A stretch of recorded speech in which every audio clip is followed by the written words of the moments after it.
Hello, I'm Sherri Kajiwara, Director-Curator of the Nikkei National Museum, here to tell you about the Broken Promises exhibit, and we are coming to you from the ancestral, traditional, and unceded territories of the Coast Salish and Hunkaminam-speaking peoples, and in particular, the Squamish, Musqueam, and Tsleil-Waututh, and Coquitlam First Nations, on whose territories we stand.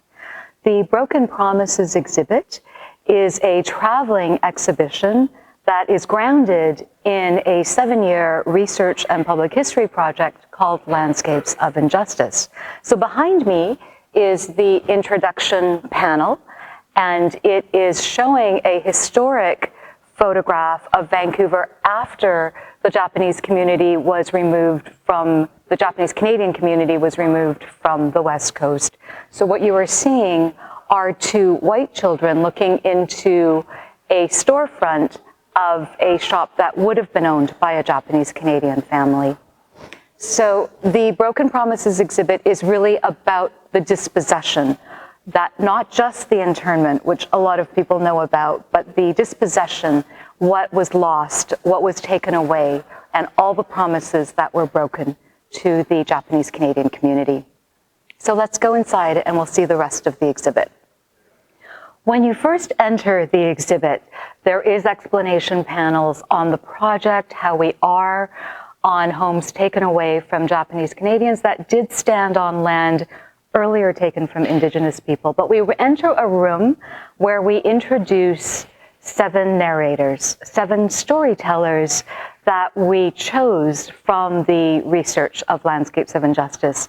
So you are introduced to Eikichi Kagetsu, Masue Tagashira, Kaoru Atagi, Tsuma Tonomura, Keiko Mary Murakami, Teiji Morishita, and Hiroshi Okuda. And if you'll notice, they each have a symbol. And you can follow these symbols throughout the exhibit to follow the stories of these different narrators. Now, there are more stories than just these 7, but these 7 really represent life before dispossession. We have various backgrounds, and we also illustrate with objects related to these narrators that come from the Nikkei National Museum archives. When you first enter into the exhibit, after leaving the introduction of the 7 narrators and learning about life on the West Coast before all of the promises were broken, you then enter into the internment era. And of course, it was the forced dispersal that removed over 22,000 Japanese Canadians from the West Coast. But the dispossession was really triggered by this effect. And it was from here that we really get into where the dispossession happened, how and why, and who was all involved in that. When you enter this space during the exhibit, the monitor that you see beside me, which is dark right now, is motion triggered, and you'll hear first-person voices of memories of that experience from 1942. So even though the story originates on the west coast of Canada, it really is a story that covers all of the country. And so this section here, which is rooted in the GIS mapping cluster that was part of the research of Landscapes of Injustice, shows you where the Japanese Canadian community was dispersed to.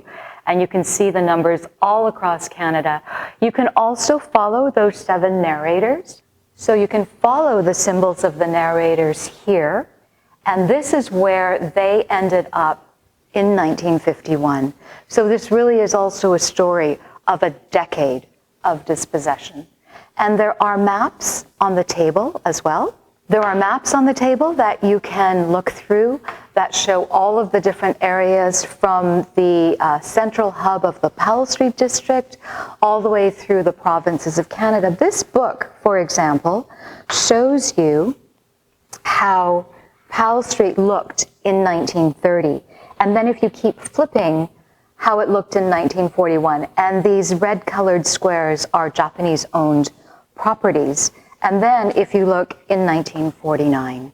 So this is a really interesting comparison.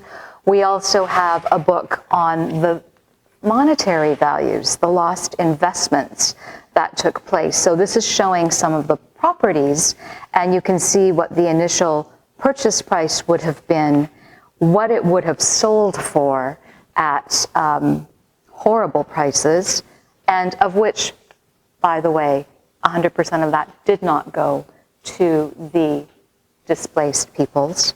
And then this example here, same property was subdivided. So between 1965 and 1976, you can see all of the financial values that were generated from that one property. And then we do comparisons like that throughout. So the maps that we were looking at were rooted in the GIS mapping and land titles research areas. This organizational chart that I am standing in front of is distilled down from research through government records and some amazing analysis done by members of the research collective. So this is a very, very simplified version of a complicated system that was in play. So it really starts from the top, the Governor General of Canada and the Prime Minister. And then these show you all the different departments that were involved in a decade of administrating Japanese Canadian lives. And really, it's a very broad story, and it involves much more than just the province of BC. But this is available both in English and in French, as is the entire exhibit. And this also gives you some of the faces to the names that were involved in breaking that promise at that time. So each of our 7 narrators, our 7 storytellers, have case files, as do the entire displaced individuals. But we selected samples, we curated samples of what might have been in an individual's case file. And in the case of Kaoru Atagi, whose symbol is the boat, they were boat builders, by the way. You can flip through samples of the original correspondence back and forth, and you might recognize the different offices that were in the organizational chart. This is a very heartbreaking example. In the Atagi file, you will see an official letter asking that the forced sale of the boat, while they have no choice but to accept that, asking if the government officials could go and retrieve their precious belongings that were hidden in a secret compartment inside the boat. And so this is a hand-drawn map by Mr. Atagi showing the location of the secret compartment. So the officials did go and check the boat, and apparently they found it looted, and all of those precious belongings, which were boat building tools, brought all the way from Japan, they were artisanal tools, were completely stolen and lost. So dispossession is not just about property. It's also about belongings, but it's also about the loss of home. And if you compare and contrast official photographs by the state at that time, they are in sharp contrast to how the individuals, the families, held their memories. This is just a designed wall of covers of documents from the Byrd Commission files. And you'll notice that there are the official looking documents, but every time a Japanese Canadian family or individual gave evidence, they really showed pictures of lives lived, of families, of children, of entire histories. So this is just a graphic example to hopefully invite the viewers to investigate this part of the story a little bit deeper. So the Byrd Commission was a form of protest, but even before that, individuals were quietly and eloquently writing letters of protest about their possessions, their belongings that were being stolen and taken away. So although we're using modern technology, we're trying to create an environment here of the internment camp experience in terms of just a plain table where an individual might have written their letter of protest. And the iPads illustrate a curated sampling of some of these. So it really explains how Japanese Canadians protested their dispossession. We'll continue in English. So one thing the project, the Landscapes of Injustice project, has been able to accomplish is a partnership with Library and Archives Canada that freed up a lot of the official records and the letters of individuals who were dispossessed. So as we dive deeper into the curated selection of protest letters, you can find out many individual stories and explore the letters directly. So we have selected different topics, and as you read through case files, you might think of other areas that they would cover. But for example, if we look in betrayal, we've selected two different individuals to illustrate this. In the case of Henry Kanao Naruse, here are the official documents, the architectural blueprint, the photo of the house, and a little narrative. And then you can actually read the letter that Mr. Naruse sent back to the custodian. And the language is exceedingly polite. And they are really trying to work within the system with systems that they understand. These are Japanese Canadians, educated in Canada, and trying to work within what they felt was supposed to be a just nation.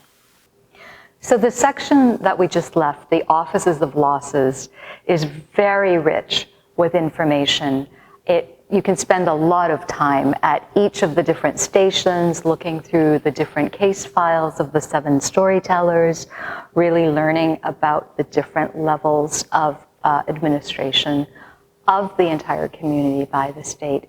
When you leave that section, you enter into a Legacies of Dispossession area. I call this the theater of oral histories, but we also revisit our 7 storytellers and see where they ended up after that decade. So here on this panel is Eikichi Kagetsu and Teiji Morishita with sort of before and after photographs. And there are 3 other panels in this room that follow through the other 5 storytellers. The other amazing section here are the oral histories. So this is really born out of the oral history research cluster. So we don't have individual oral histories by each of the 7 narrators precisely. We do have, of course, Mary Murakami and also Hiroshi Okuda's daughter, but we have hundreds of oral history interviews by other families, other descendants, and of bystanders also. So let's just take a look at the Legacies of Dispossession kiosk. So very much like the letters of dispossession, we're aided by technology to be able to listen to the original voices. And again, it's curated, so we've divided the oral history clips into different themes. The area of loss, for example. So Mary is the Mary Murakami, one of the narrators all the way throughout. But let's take a listen to Midori Burns and just a little bit of a clip on what you could expect in this section. The home, it was a company home to start with. And actually, the only sentimental value is in my head. What Dad had done to make life so pleasurable with having a summer house and him inviting his friends to have beer and whatnot under the tree. And that was a pleasant memory, nice memory. And Dad building us a little... So she does continue to talk about having to leave her cat behind. And that's something that was very common when people were forced to leave their homes with often less than 2 days' notice and taking only what they can carry. So through this, you can scroll through different stories.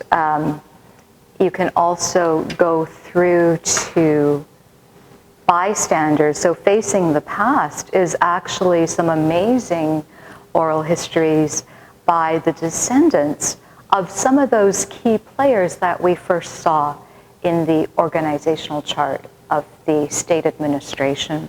So lots of opportunities to hear all different sides of the experience. In addition to oral histories, part of the legacies are really the lived experience of the descendants. And here, Emma Nishimura, who is a young contemporary Canadian visual artist, really talks about her experience in one of the oral histories, but also we were able to illustrate it through 2 of her original art pieces from the Nikkei National Museum collection. Emma first learned about her grandmother's story after her grandmother had passed, and she had discovered a box of what she thought were doll patterns, little dress forms. And as it turned out, they were just sized, scaled patterns that her grandmother used to sew dresses and clothing for herself, for her family, and for other members of the community in their shared internment camp experience. So Emma has now reclaimed that box of memories and is interpreting it in her own way as she really unpacks her own experience and that inherited experience of dispossession.